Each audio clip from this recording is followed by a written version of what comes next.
دولت تھی اور پھر مختلف آپ کو عہدے بھی ملنے والے تھے. اور ادھر کیا ہے؟ ادھر بھوک ہے، پیاس ہے، کچھ بھی ملنے کی امید بھی نہیں ہے. ابھی کربلا کا منظر تو بعد میں ہے نا، لیکن کربلا سے پہلے جنگ صفین میں اگر کربلا میں حسین ہے تو جنگ صفین میں حسین کا بابا علی ہے.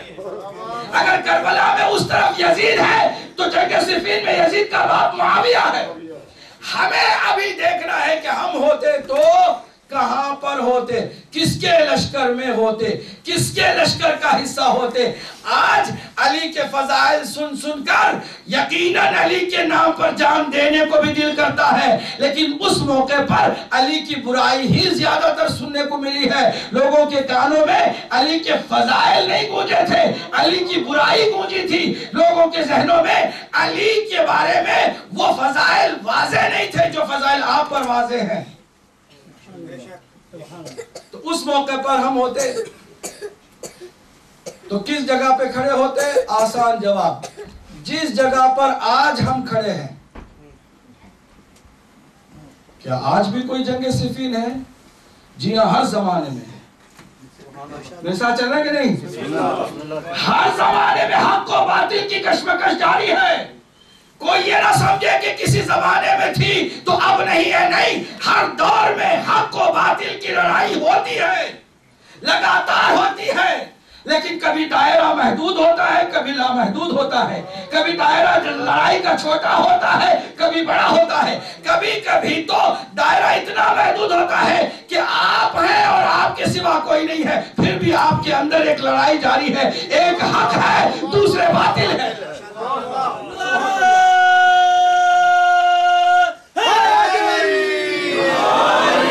لڑائی کا دائرہ محدود اتنا کہ بس آپ ہیں اور آپ کے علاوہ کوئی نہیں ہے، لیکن آپ کے اندر ایک جنگ ہے جو کشمکش کے ساتھ جاری و ساری ہے. ایک طرف حق کی آواز ہے، دوسری طرف باطل کی آواز ہے.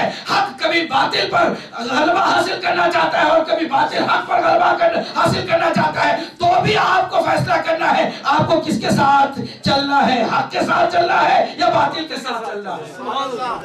لڑائی محدود نہیں ہے. کبھی کبھی اس کا دائرہ تھوڑا سا وسیع ہو جاتا ہے. آپ کے رشتہ دار ہیں، آپ کے عزیز ہیں، آپ کے بالکل خونی رشتہ دار، بھائی بہن، آپ کے اور بھی چچا اور بھی ماموں ہیں، اور آپ کی بیوی ہے اور آپ کے بچے ہیں. خاندان کے اندر بھی ایک حق و باطل کی لڑائی جاری ہوتی ہے. کبھی ہم حق کے ساتھ ہوتے ہیں، کبھی ہم باطل کے ساتھ ہوتے ہیں. یہ لڑائی، یہ دائرہ تھوڑا سا وسیع ہوا ہے تو خاندان کے دائرے کے اندر آ گئی ہے یہ لڑائی حق و باطل کی. اور اگر آپ ذرا اور بھی مشہور ہو جائے، تھوڑی بہت آپ کی پوزیشن مضبوط ہو جائے، تو یہ دائرہ پھر ایک قبیلے کا دوسرے قبیلے کے ساتھ حق و باطل کی لڑائی کا شروع ہو جاتا ہے. ایک ادارہ دوسرے ادارے کے ساتھ ٹکراتا ہے، ایک قبیلہ دوسرے قبیلے کے ساتھ